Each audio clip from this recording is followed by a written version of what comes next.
Captain Marcus Reed stood at the viewing window of the transport ship, watching the Valkyrie homeworld grow larger. The planet looked perfect from space. Too perfect. Its continents were organized in geometric patterns, and even the clouds seemed to move in deliberate formations. Everything about the Valkyrie was ordered and precise. Marcus adjusted his uniform one more time. He had been chosen for this mission because of his service record and his ability to stay calm under pressure. The peace negotiations between humanity and the Valkyrie Empire were delicate. One wrong move could mean war. "Captain Reed, we're preparing to land," the pilot announced. Marcus nodded and made his way to the landing bay. His team of 5 security officers waited there, all looking nervous. They had every right to be. The Valkyrie were more advanced than humans in almost every way. Their technology was centuries ahead. Their military was powerful, and their telepathic abilities made them difficult to deceive. The transport touched down on a crystalline landing platform. Through the window, Marcus could see Valkyrie officials waiting. They were tall and slender, with skin that shimmered like polished gemstones. Their eyes were large and multifaceted, catching light from every angle. Ambassador Chen, the lead human diplomat, stood beside Marcus. "Remember, Captain, we're here to build trust. Stay professional, stay alert, and don't give them any reason to doubt our intentions." "Understood, Ambassador." The door opened, and they stepped into the Valkyrie world. The air was clean, almost too clean. There was no smell of plants or soil, just a faint metallic scent. The gravity was slightly lighter than Earth's, making each step feel a bit too easy. A Valkyrie official approached. His crystalline skin was deep blue, indicating high rank. "Welcome to Velcro Prime. I am Chancellor Voroth. We are pleased to host these negotiations." Ambassador Chen bowed slightly. "Thank you, Chancellor. We hope these talks will bring lasting peace between our peoples." "Indeed. Please follow me." They were led through corridors of living crystal that glowed with soft light. Everything was beautiful and cold. Marcus kept his eyes moving, noting exits, security positions, potential threats. Old habits from his military training, the humans were shown to their quarters in the diplomatic compound.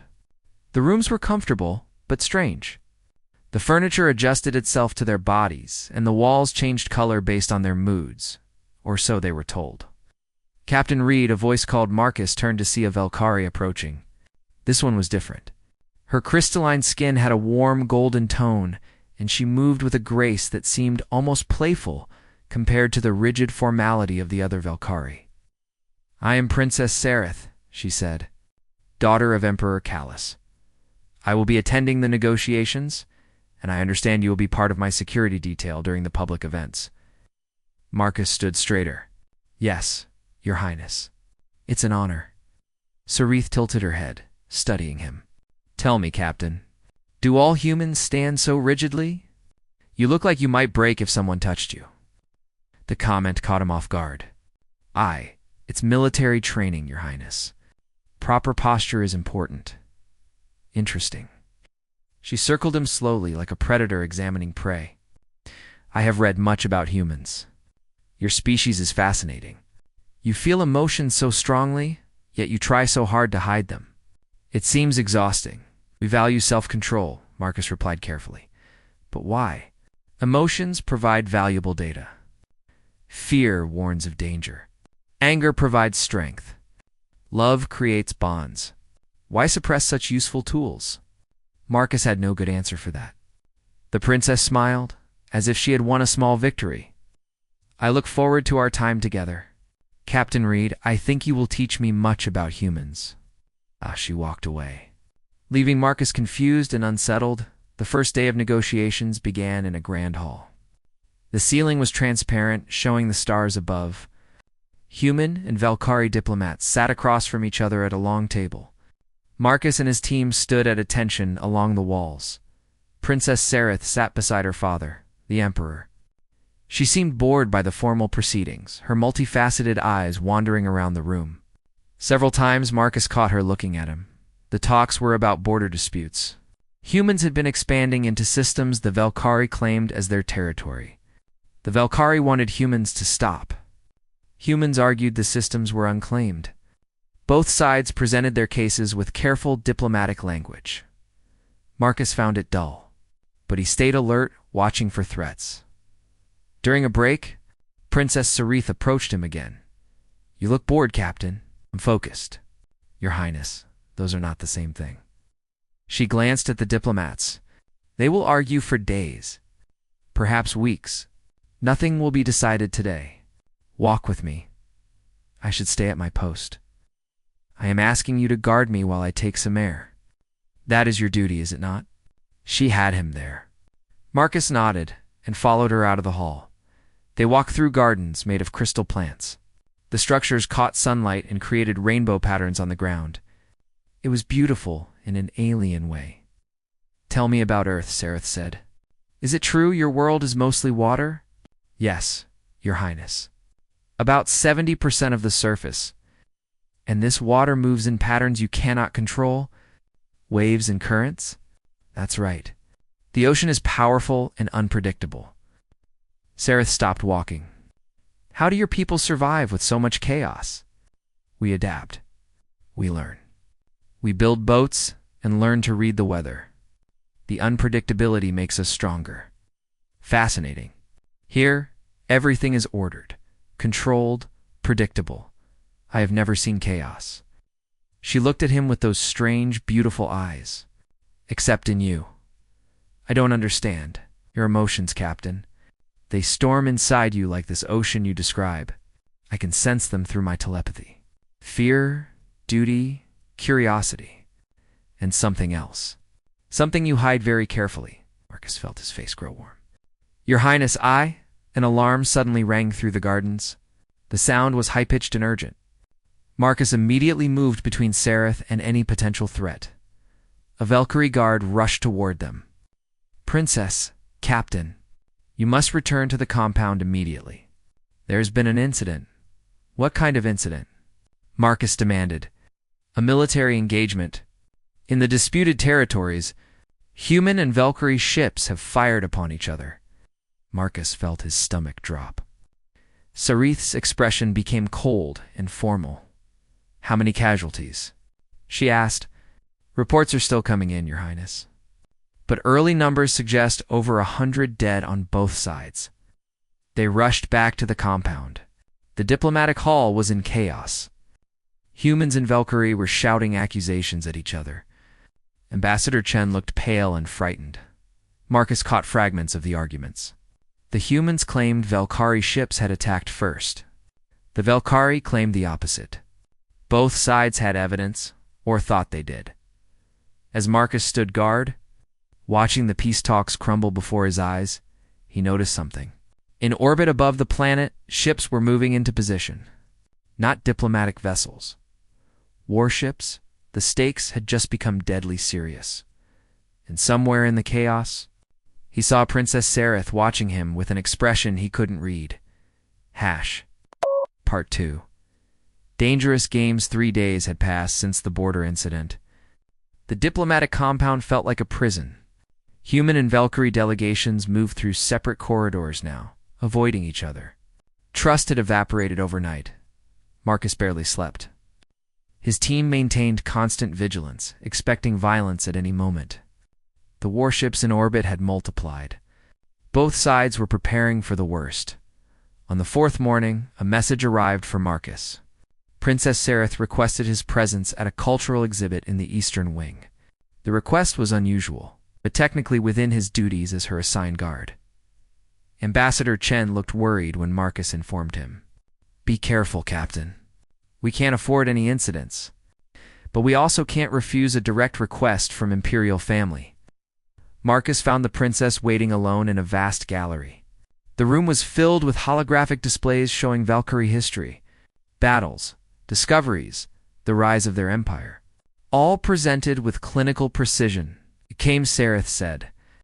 She seemed pleased. "You requested my presence, Your Highness?" "I did. I thought you might appreciate a distraction from the tension." She gestured at the displays. "This is my people's history. 15,000 years of civilization." Marcus walked slowly through the gallery. The displays showed alien worlds conquered, technologies developed, and always the same theme: order imposed on chaos. Your people value control, Marcus observed. Control brings peace. Chaos brings suffering. Sarith moved beside him. Or so we are taught. You don't sound convinced.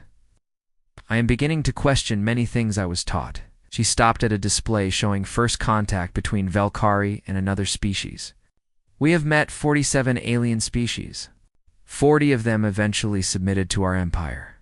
5 were destroyed when they refused to remain independent, including humanity. That's not a comforting history lesson. Sareth turned to face him directly. I can sense your emotions right now, Captain Reed. Fear for your people. Determination to protect them. But there's something else. Something stronger than both. Marcus felt exposed. Your Highness, my feelings aren't relevant to you like me, don't you? She said it simply, almost playfully. But her eyes were intense. The directness shocked him. That's not appropriate. We're from different worlds. You're a princess. I'm just a soldier. And our peoples are on the edge of war. You didn't answer my question, Marcus struggled for words. What I feel doesn't matter. My duty is to protect human interests and maintain professional boundaries. Such a human answer. Sareth reached out and touched his hand. May I show you something? Before he could respond, he felt her telepathic presence in his mind. It wasn't invasive or painful. It was like suddenly seeing through another person's eyes. He experienced her memories. Growing up in the Crystal Palace, surrounded by advisors and protocols, never touching another person's skin to skin, as telepathy made such contact overwhelming for Valkyrie. Never expressing real emotions, as royalty must always project control. Learning to suppress every natural feeling until she became a perfect, cold reflection of her people's ideals, and then meeting him. Encountering a species that felt everything intensely and somehow survived, that built relationships on emotional connection instead of telepathic efficiency. That chose passion over logic. The connection broke. Marcus stumbled back, breathing hard. I'm sorry, Sareth said softly. I wanted you to understand. My entire life has been about maintaining perfect control. Then I meet humans who are beautifully chaotic, who feel deeply and call it strength rather than weakness. Like Sareth. He realized he had used her name without her title. I'm sorry, Your Highness. I please. When we're alone, just Sareth. Marcus knew he was crossing dangerous lines, but he was tired of pretending. The truth. Yes, I like you. From the moment you made that comment about me standing too rigidly, something shifted. But liking someone doesn't change reality. This can't go anywhere, can't it? On Earth, have humans never chosen love over duty? Love? We barely know each other. I am telepathic, Marcus. I know your mind better than most humans you've spent years with. I know you lost your parents in a transport accident when you were 12. I know you joined the military to find purpose. I know you've never let yourself care deeply for anyone because you're afraid of losing them, like you lost your family. The accuracy shook him. That's not fair. You can read my mind. Only emotions and surface thoughts, not memories. You're broadcasting those feelings loudly because you're overwhelmed. Ow. She stepped closer. And I'm sharing something with you I've never shared with anyone. Valkyrie royalty don't admit to feelings. We don't question our purpose. We certainly don't develop attachments to other species. What I'm doing right now could be considered treason. Then why risk it? Because you asked me a question in the garden 3 days ago. You asked how your people survive chaos. The answer is, they don't just survive it, they thrive in it. They find beauty in it. And I want to understand that. I want to feel that. An alarm suddenly shrieked through the compound. Different from before. More urgent, Marcus's communicator activated. Captain Reed, report to the command center immediately. We have a situation. They ran through the corridors together. The command center was chaos. Human and Valkyrie officers stood on opposite sides of the room, both shouting into communicators. Ambassador Chen grabbed Marcus. Another incident. This time, in the Kepler border zone. A human colony was attacked. 20,000 dead. The Velkari claim it wasn't their ships, but our sensors detected Velkari weapon signatures. Marcus felt cold. 20,000. Chancellor Vorath was shouting on the Velkari side. Our fleet in that sector reports human ships fired first. This is an act of war. Your ships attacked a civilian colony. Ambassador Chen shouted back. The room erupted in accusations. Marcus saw Emperor Callus enter, his crystalline face hard and cold. The temperature in the room seemed to drop. The evidence is clear, the Emperor said. Humanity has committed an act of aggression. We will respond with appropriate force. You attacked us first? Ambassador Chen protested. Enough. The Emperor's voice cut through the noise. These negotiations are over. Humanity will withdraw from this system within 24 hours. If any human ships remain after that deadline, they will be destroyed. Marcus felt Sareth's presence beside him. He glanced at her. She was staring at her father with an expression of shock and horror. Father, wait, she said. Something is wrong. The timing of these incidents, silence, Sareth. This is not your concern. But I said silence. The princess stopped speaking, but Marcus could feel her emotions through her telepathy. Confusion, doubt, and growing certainty that something was very wrong. Ambassador Chen gathered the human delegation. We're leaving. Everyone back to the ships. Now. As they filed out, Marcus looked back.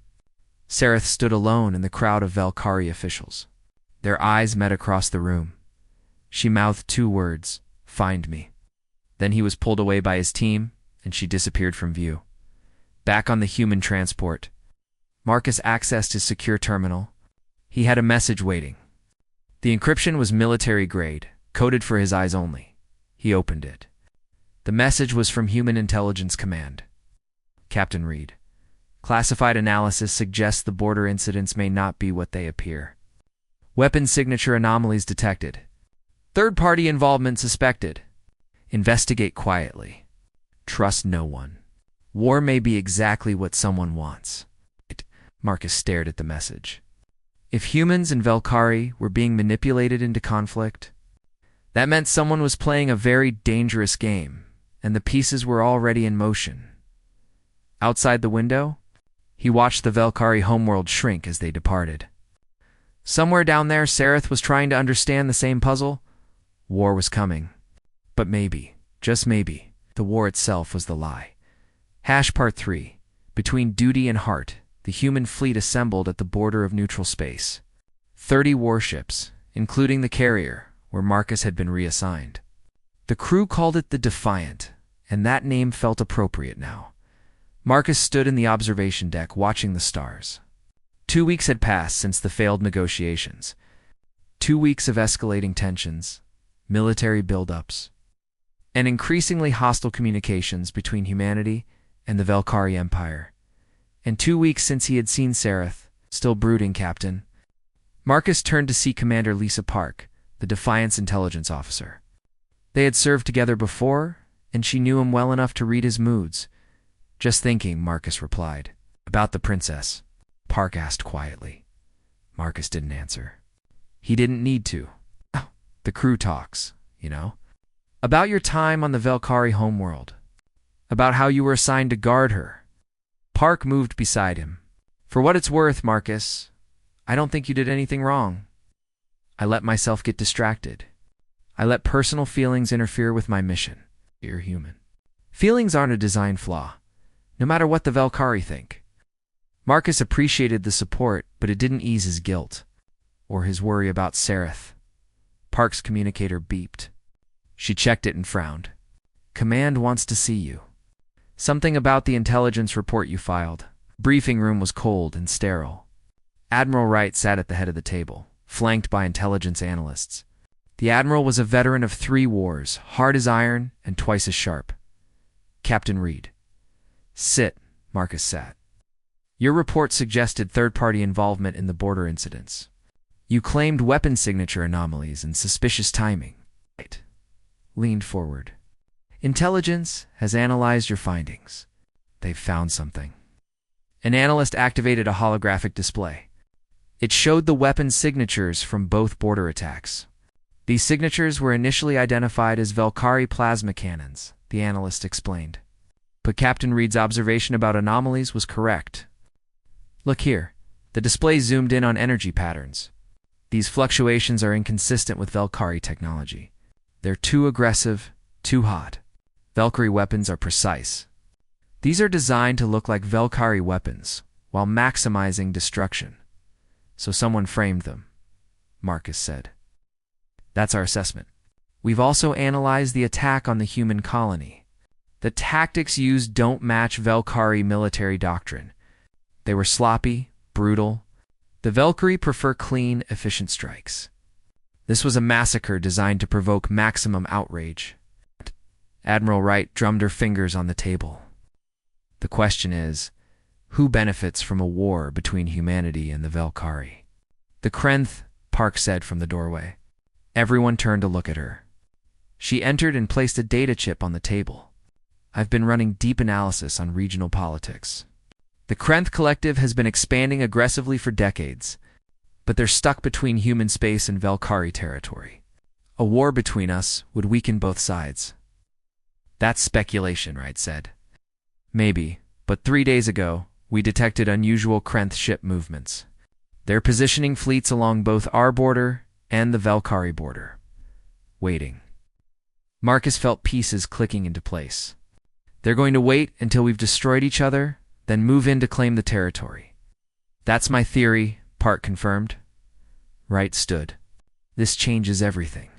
We need to contact the Valkyrie High Command and share this intelligence. They won't believe us, Marcus said. Not after everything that's happened. They'll think it's a human trick. Then what do you suggest, Captain? Marcus hesitated. He knew what he wanted to say. He also knew how it would sound. I have a contact. Princess Sereth. She had doubts about the incidents even before I left. If I could get a message to her, absolutely not. Right? Cut him off. Using personal relationships for intelligence operations is dangerous, especially with someone of her rank. With respect, Admiral, we're about to go to war. A war that might be based on lies. If there's any chance to stop it, the answer is no, Captain. Marcus stood. Then I'm requesting leave to pursue this independently. The room went silent. Wright stared at him with an expression somewhere between anger and disbelief. You would disobey a direct order? I would take personal leave to contact someone I met during the diplomatic mission. What I discuss with her on my personal time is my business. It was a technicality, and everyone knew it.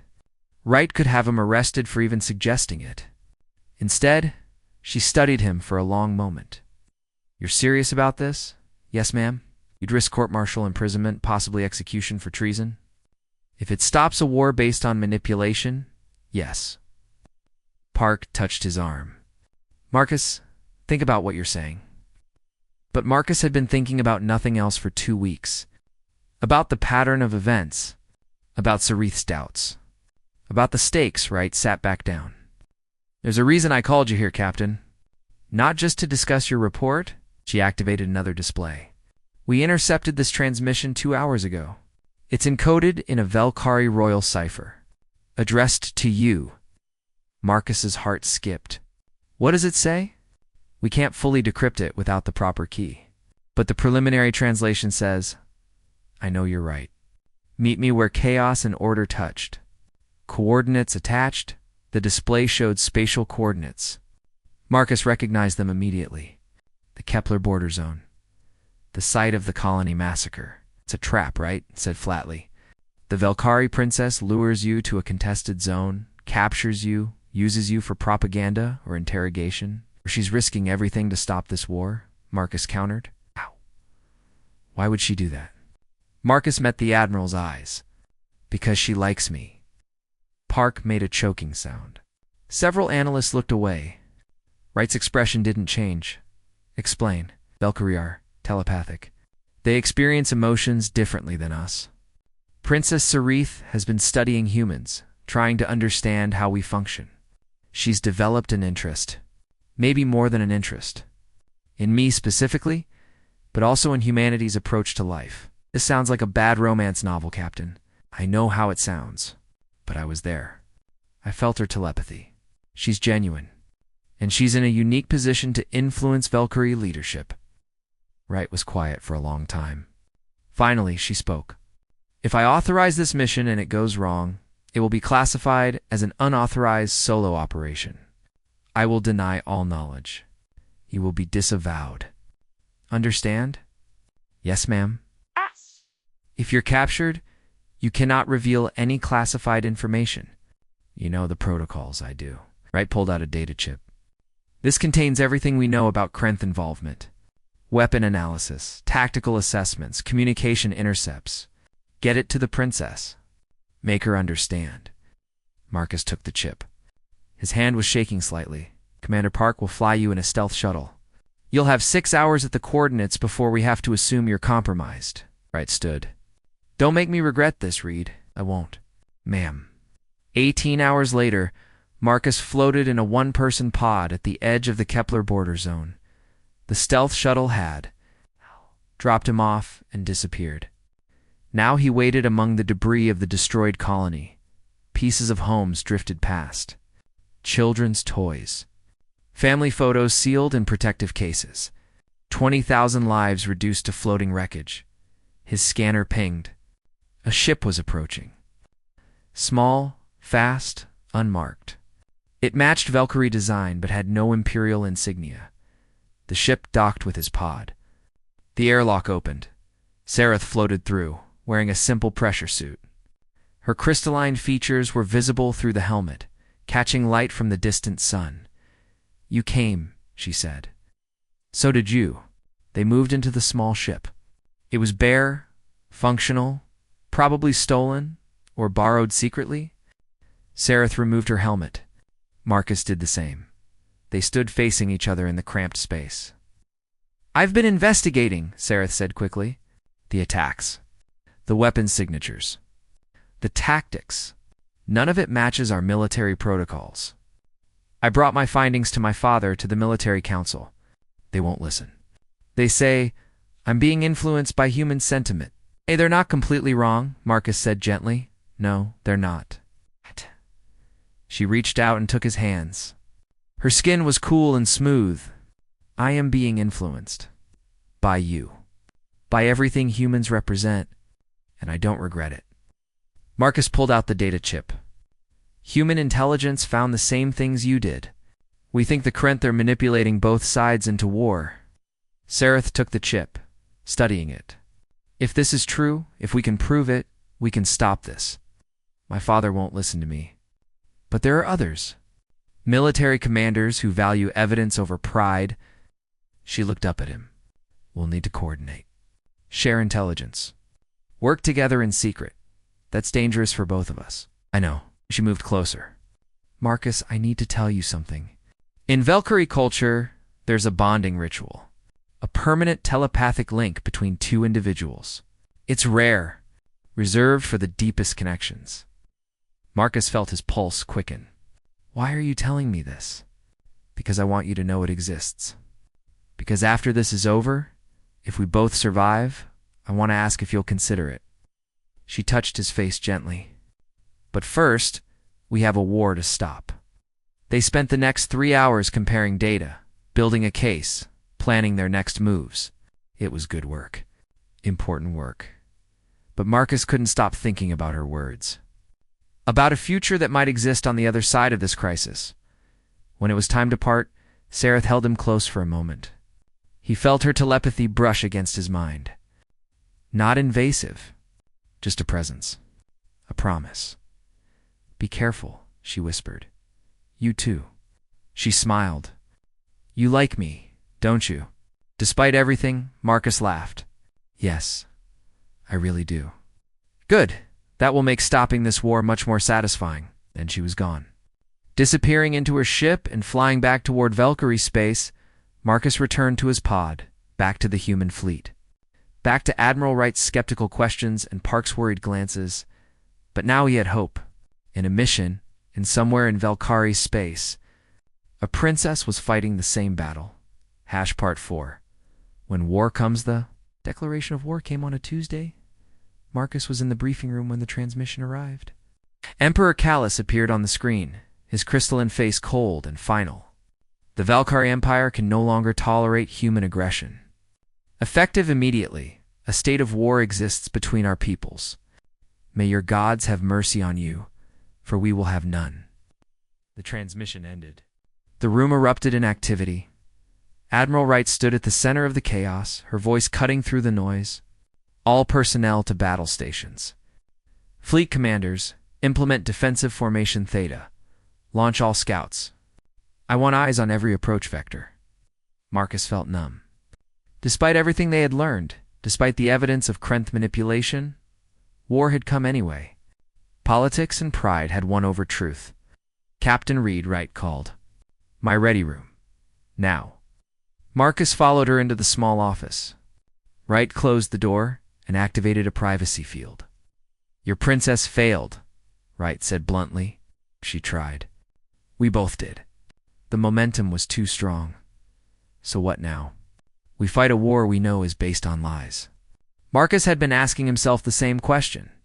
We keep gathering evidence. We keep trying to expose the truth, and we survive long enough to make a difference. Wright nodded slowly. I'm assigning you to a special operations team. Small, mobile, independent. Your mission is to continue investigating Krenth involvement. Gather proof. Find witnesses. Build a case so strong that both sides have to listen. I could take months. Then you'd better work fast. Wright pulled out a data pad. You'll have access to our best intelligence resources. Commander Park will be your second. Pick 3 more team members. People you trust absolutely. What about the fleet? The fighting. Leave that to me. You focus on ending this war, not winning it. Marcus took the data pad. Thank you, Admiral. Don't thank me yet. This mission will put you in the most dangerous places in the galaxy. Behind enemy lines, in contested space, probably right in the middle of Krenth territory. She met his eyes. And you won't be able to contact your princess. Communication between sides is now considered treason. That hit harder than Marcus expected. I understand. Do you? Because from where I stand, you're about to fight a war while the person you care about is on the other side. That's not a situation with happy endings. I know. But it's the situation we have. The first battle came 3 days later. The human fleet engaged Valkyrie forces near a mining station. Marcus watched from the bridge of the stealth ship that would be his base of operations. The Whisper, they called it. Fast, quiet, and nearly invisible. The battle was brutal. Valkyrie plasma beams cut through human shields. Human kinetic weapons shattered Valkyrie crystalline hulls. Ships died on both sides, taking thousands of lives with them. I can't watch this, Park said beside him. Knowing it's all manipulation, we have our orders, Marcus replied. Plot a course for the Krenth border. We need to catch them in the act. The Whisper slipped away from the fleet, disappearing into deep space. For 6 weeks, Marcus and his team hunted evidence. They investigated battle sites, interviewed survivors, tracked suspicious ship movements. Piece by piece, the picture became clearer. The Krenth weren't just manipulating the war. They were actively participating. Their ships, disguised with false transponders, were... Look at this, Park said one evening. She pulled up a sensor log from a recent battle.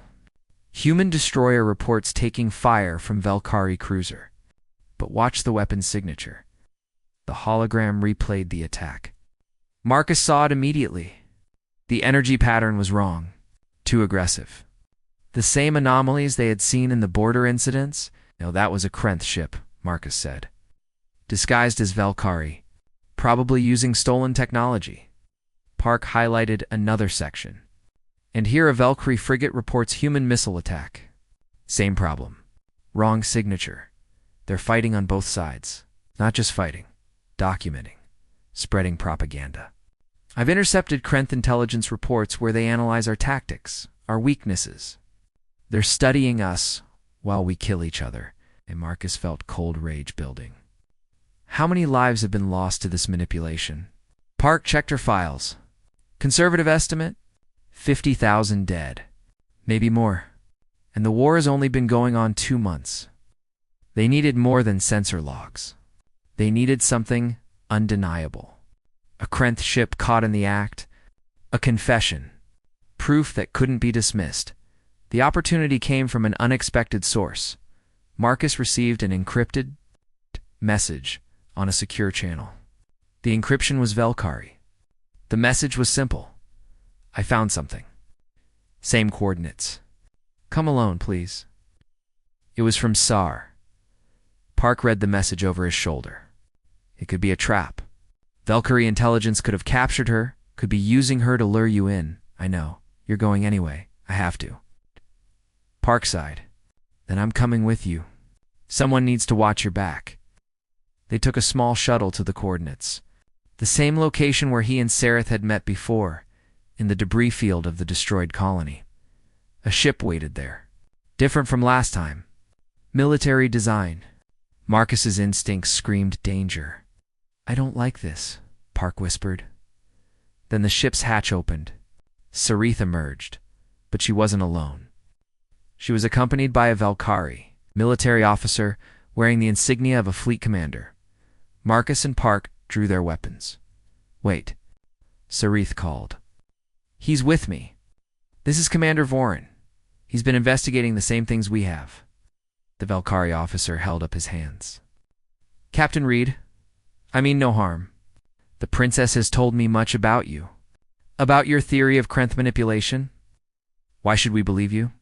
Marcus demanded. Because I lost a ship to what we thought was human weapons fire. 200 of my crew died. Vorin's crystalline face hardened.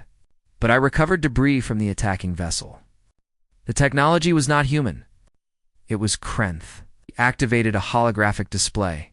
It showed wreckage, energy signatures, and most damning of all, a section of hull with Krenth markings. They didn't even fully remove their identification codes, Vorin said with disgust. They're so confident we'll keep blaming each other that they've become careless. Marcus looked at Sareth. She seemed thinner, tired. How are you? Alive, frustrated. My father won't listen to reason. The War Council is convinced humanity must be destroyed. She moved closer. But Commander Vorin is not alone. There are others in our military who have doubts, who have seen evidence that doesn't fit. Same on our side, Park added. Not everyone is blind. Vorin pulled out a data chip. I have something more. 3 days ago, we captured a Krenth operative. He was on a Velkari border station, attempting to sabotage our communication systems. Under interrogation, he revealed details of the Krenth operation. You interrogated him? Marcus asked carefully. We are telepathic, Captain. Interrogation is very effective for us. He could not lie. Vorin handed over the chip. This contains everything. The full scope of Krenth manipulation. Names, ships, operations, everything. Marcus took the chip. This could end the war. It could. If anyone will listen. They spent hours comparing evidence, building the case, planning their approach. The proof was overwhelming, undeniable. The Krenth had orchestrated everything from the beginning. We need to present this to both high commands simultaneously, Sareth said. If we tell only one side, they'll suspect it's a trick. A joint presentation, Marcus agreed. Human and Velkari officers together, showing the same evidence. It will require a ceasefire, Vorin said. Temporary. Just long enough for the presentation? Getting both sides to agree to even a temporary ceasefire will be nearly impossible, Park pointed out. Not if it's demanded by those who have been investigating, Sareth said. Both sides have curious officers, doubters, if we coordinate them. Create a coalition of truth seekers. We might have enough influence. It was a long shot. But it was the only shot they had. They made their plans. Sareth and Vorin would return to Velkari space and gather their coalition. Marcus and Park would do the same with human forces. They would coordinate through encrypted channels, work toward a single moment when both sides would be forced to listen before they parted. Marcus found a moment alone with Sareth. I've missed you, he said simply. And you. Every day. She touched his face. How many have died in this war, Marcus? Too many. When this is over, when we stop this, I want to complete the bonding ritual. Will you consider it? Sareth, I'm human. You're Velkari. Even if we stop this war, our peoples will be suspicious of each other for generations. A bond between us would be controversial at best. I know. And I don't care. She looked into his eyes. In my entire life, I have never met anyone like you. Human or Valkyrie. You make me want to feel things instead of suppressing them. You make chaos seem beautiful. You make me want to choose love over duty. That's the most human thing I've ever heard you say, she smiled. Maybe I'm becoming a little human. Or maybe you're showing me that Valkyrie aren't so different from us after all. They held each other for a moment, knowing it might be the last time. The war was still raging. The plan was dangerous. Success was far from guaranteed. If we survive this, Marcus whispered, ask me again about the bonding ritual. And what will you say? You'll have to survive to find out. Sareth laughed softly. Then she was gone, disappearing into her ship with Commander Vorin. Park appeared beside Marcus. You've got it bad, Captain. I know. She's worth it. Marcus thought about everything Sareth represented. Her courage to question her own people.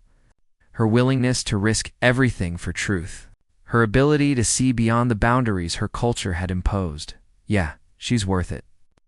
They returned to their ship and began the dangerous work of building a coalition, reaching out to officers who had doubts, sharing evidence, creating a network of truth seekers on both sides.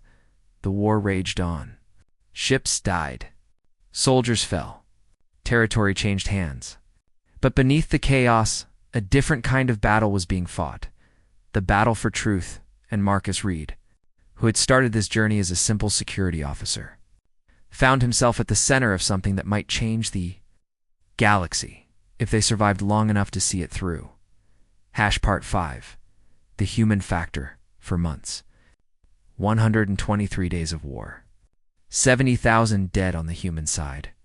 90,000 dead on the Valkyrie side. And countless lives destroyed by the conflict. Marcus stood on the bridge of the Whisper, reviewing intelligence reports. His team had grown. 20 officers now, split between human and Valkyrie. Operating in secret, gathering evidence, building the case. The coalition was real. It was growing. But would it be enough? Captain Park called. We've got movement. Krenth fleet, forming up near the Draken Nebula. Big one. Maybe 200 ships? Marcus pulled up the tactical display. The fleet was massive, and it was positioned exactly between human and Valkyrie territory. They're getting ready, he said quietly. Ready for what? To clean up. Both our fleets are exhausted. We've been fighting for months. If the Krenth attack now, they could take huge amounts of territory before we could mount a defense. Vorin appeared on the communication screen.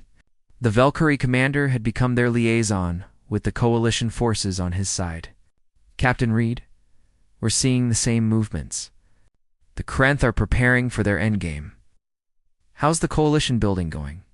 Marcus asked. We have 47 ships now. Crews who believe the evidence. Commanders who are willing to risk court-martial to stop this war. Ow. Vorin looked tired, but we need more time. Time is one thing we don't have. Sareth's face appeared on a separate screen. She was aboard a Valkyrie research vessel, one of the few ships in the coalition. Marcus, I've been analyzing the Krenth fleet composition. They're not just positioning for territorial conquest. They're preparing for extermination. The words sent ice through Marcus's veins. Explain. The ships they've assembled, they're not carriers or occupation vessels. They're destroyers. Planet crackers. Weapons designed to eliminate entire civilizations. She pulled up data. If they attack, they won't just take our territory. They'll make sure neither humans nor Valkyrie can ever threaten them again. The Park swore quietly. We need to present the evidence now, today, before it's too late. The coalition isn't ready, Vorin protested. We don't have enough support. Then we forced the issue, Marcus said. We broadcast everything. Every piece of evidence to every ship in both fleets. Let the common soldiers and sailors see the truth. That's mutiny, Park said. That's survival. They worked for the next 6 hours, compiling everything. Sensor logs, interrogation records, captured Krenth equipment, tactical analysis, creating a presentation that was undeniable. As they worked, more reports came in. The Krenth fleet was moving, not toward human space, not toward Velkari space, toward both. They were starting their attack. We're out of time, Marcus said. Broadcast it now. All channels, every frequency. Force both sides to see it.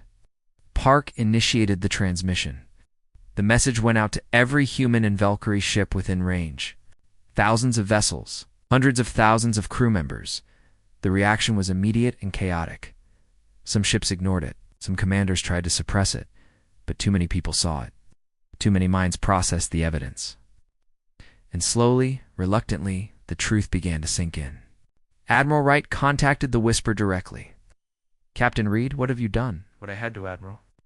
The Krenth are attacking, both of us. We have maybe hours before they start cracking planets. Oh, you violated about 50 regulations. You could be executed for this. I know, but I'm right. Check your sensors. You'll see the Krenth fleet moving. There was a long pause. Then Wright spoke again, her voice different. See them? Confirm Krenth fleet. Massive formation, heading toward the Kepler zone. Right between our territory and Velkari space. They're planning to hit us both while we're weak, Marcus said. We need to stop fighting each other and face the real enemy. It's easier said than done. The Velkari have been our enemy for months. You can't just switch that off. On the Velkari channel, Sarith was having a similar conversation with the Imperial War Council. Marcus could hear fragments of the argument. Accusations of human tricks, demands for proof, shouting. Then, Emperor Callus himself spoke.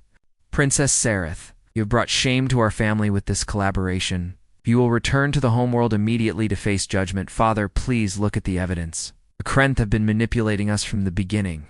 I have seen your so-called evidence. It proves nothing. It proves everything. Our people are about to be destroyed because of pride and stubbornness. The transmission cut off. Marcus felt his heart sink. It hadn't worked. Despite everything, both sides were too entrenched in their positions. Then something unexpected happened. On the human side, 3 destroyers broke formation. They moved toward neutral space, broadcasting their own message. This is Captain Rodriguez of the destroyer Valiant. We believe the evidence. You will not. Fire on Valkyrie forces until the Krenth threat is addressed. 2 more human ships joined them. On the Velkari side, a cruiser moved independently. This is Commander Selvik. We acknowledge the evidence. We proposed temporary ceasefire to address the Krenth fleet. More ships began breaking ranks. On both sides, officers who had seen the evidence, crews who were tired of dying for a lie. Slowly, painfully, a new formation began to take shape. Human and Valkyrie ships moving together, not as enemies. Admiral. Wright's voice came through, resigned but determined. All human forces. This is Fleet Command. We are implementing Emergency Protocol Omega, temporary alliance with Valkyrie forces to address the Krenth threat. Any ship that refuses this order will be considered in violation of their oath to protect humanity. On the Velkari side, Emperor Callus remained silent. But Commander Vorin spoke with the authority of the War Council. All Velkari vessels, the evidence is clear, and the Krentha are the true enemy. We will coordinate with human forces to eliminate this threat. The combined fleet formed up. 80 human ships, 97 Velkari ships, against 200 Krenth destroyers. Marcus looked at the tactical display. The odds were terrible, but they were fighting together now. It had to count for something. Captain Park said quietly, "We should join the fleet. The Whisper might be small, but we can help." "No, we have a different mission." Marcus plotted a course. "We're going to find evidence of the Krenth homeworld's involvement. High command level proof. So that even after this battle, the truth can't be denied. It was dangerous, possibly suicidal, but it was necessary. The battle began as they slipped away. Marcus watched on long-range sensors as human and Velkari ships fought side by side. It was strange seeing the vessels that had been enemies working as allies. Their tactics were different, their weapons were different, but they were learning to coordinate. The Krenth had numbers, but the combined fleet had determination and something the Krenth hadn't expected. Human unpredictability and Velkari precision working together. Marcus guided the Whisper through Krenth territory using every stealth system they had. They reached a Krenth command station and began data infiltration. What they found was worse than they expected. The Krenth manipulation had been planned for years. They had studied both species, learned their weaknesses, engineered the perfect war. And they had been preparing to eliminate both civilizations once they were weak enough. Download everything, Marcus ordered. Every file, every communication. We need it all. Alarms suddenly blared. They had been detected. Krenth fighters launched from the station. The Whisper fled, racing back toward the battle zone with the stolen data. Behind them, the battle was reaching its climax.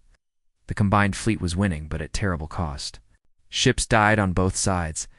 The Krenth fought with desperate ferocity. Then the tide turned. Velkari dreadnought and a human carrier coordinated a strike on the Krenth flagship. The combined attack shattered the massive vessel. Krenth formation broke. They began to retreat.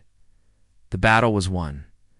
Marcus brought the Whisper back to the fleet. He transmitted the stolen data to both human and Velkari command. The evidence was undeniable. The Krenth High Council had ordered the manipulation. They had planned genocide.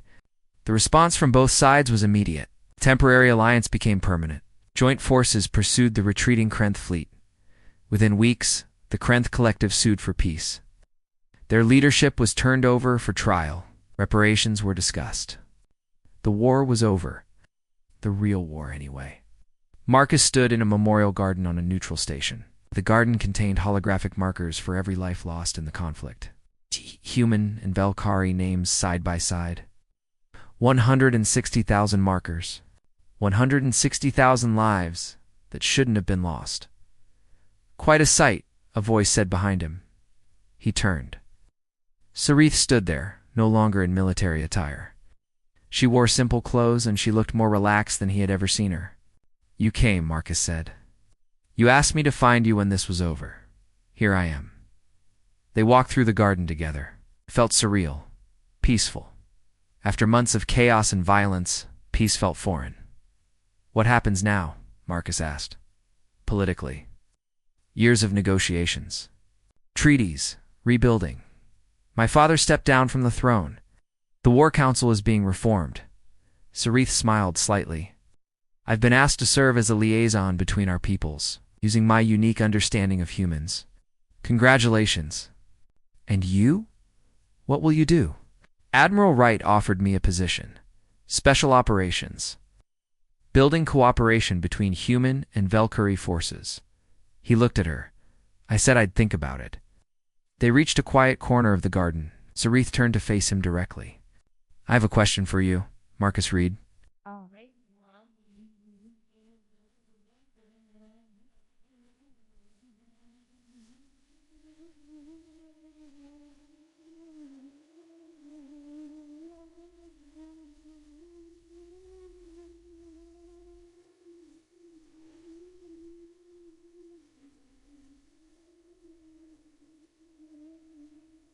Then let me ask it properly.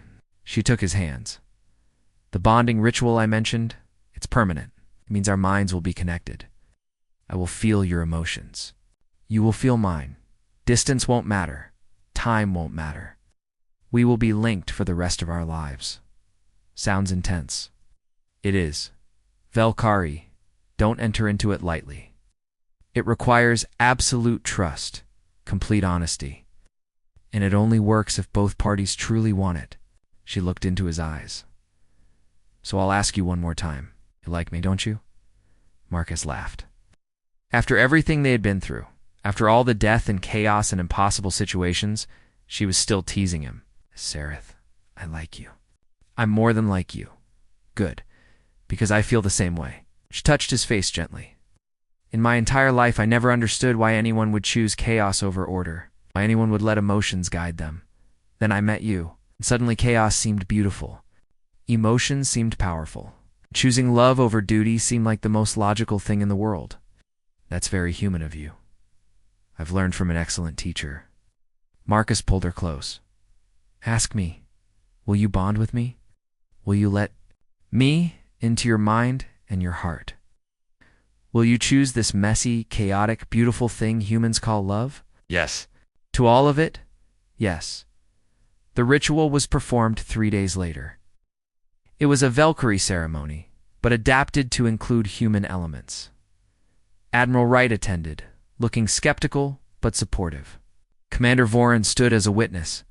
Park served as Marcus's second, making sure he understood what he was committing to. The actual bonding was conducted by a Valkyrie elder. It involved shared meditation, telepathic connection, and a formal exchange of vows. When the elder connected their minds, Marcus felt Sarith's presence like a warm light. He experienced her emotions, joy, nervousness, love, and she experienced his determination, affection, hope. The connection settled into place, permanent, unbreakable. How does it? Park asked afterward. Marcus searched for words, like I'm not alone anymore. Not completely. I can sense her emotions, her presence, even when she's not in the room. That would drive me crazy. It might, but it's also incredible. Sarith appeared beside him, smiling. I can feel your confusion, your wonder, your happiness. Can you feel how hungry I am? Because I'm starving? She laughed. Yes, very human. Come, let's find food. They walked together through the station, a human and a Valkyrie bonded eye. In a way their peoples had never seen before. People stared, some with curiosity, some with disapproval, some with hope. We're going to face criticism, Sarith said quietly. From both sides. Some will call it treason. Others will call it foolishness. Let them. We stopped a war. We saved millions of lives. If some people can't see past their prejudices, that's their problem. Very confident. I learned from an excellent teacher. She squeezed his hand. Through their bond, he felt her amusement and affection. They found a small restaurant that served both human and Valkyrie food. The owner, a human woman, looked surprised but pleased to see them together. I heard about you too, she said. About what you did. Stopping the war, exposing the truth. She brought them food without asking for payment. This one's on me. Heroes eat free. We're not heroes, Marcus protested. You are to me. To a lot of people, the woman smiled. My son was on one of the ships in the final battle. He made it home because you two had the courage to question everything. That makes you heroes in my book. After she left, Marcus and Sarith ate in comfortable silence. Through their bond, words weren't always necessary. He could feel her contentment, her satisfaction with how things had turned out. What are you thinking? He asked. That humans have an expression about chaos and beauty, about finding order in unexpected places. What expression? Love conquers all, Marcus smiled. That's very human. I'm learning. She reached across the table and took his hand, and I like it. Outside the window, human and Valkyrie ships patrolled together. Engineers from both species worked side by side on damaged vessels. Diplomats negotiated new treaties. Children from both worlds played together in the station's parks, oblivious to the prejudices of their parents. The war was over. The real work of peace was just beginning. But Marcus Reed and Princess Sarith had proven something important. That different species could understand each other. That love could cross impossible boundaries. That choosing emotion over logic sometimes led to the best outcomes. The human factor, the Valkyrie were calling it. That unpredictable, chaotic, passionate approach to life that humans brought to everything they did. And now, through their bond, Sarith carried that human factor within her. Just as Marcus carried something of Valkyrie wisdom and precision, they were a bridge between worlds. A symbol of what could be achieved when two different perspectives merged. So Sarith said, finishing her meal, "What do we do now?" Marcus thought about the question. About their future, About the galaxy that was slowly learning to accept difference rather than fear it. We keep going. We keep building. We show both our peoples that choosing love isn't weakness. It's strength. Very inspiring, Captain, I try. She smiled. Through their bond, he felt her happiness, her hope, her absolute certainty that they had made the right choice. And Marcus realized something profound. The question she had asked so many times, "You like me, don't you?" had never really been about doubt. It had been an invitation, a challenge, a way of asking if he was brave enough to choose connection over isolation, love over fear, chaos over order. He had been brave enough. They both had, and in doing so, they had changed the galaxy. Not bad for a soldier and a princess who forgot there was a war while falling for each other.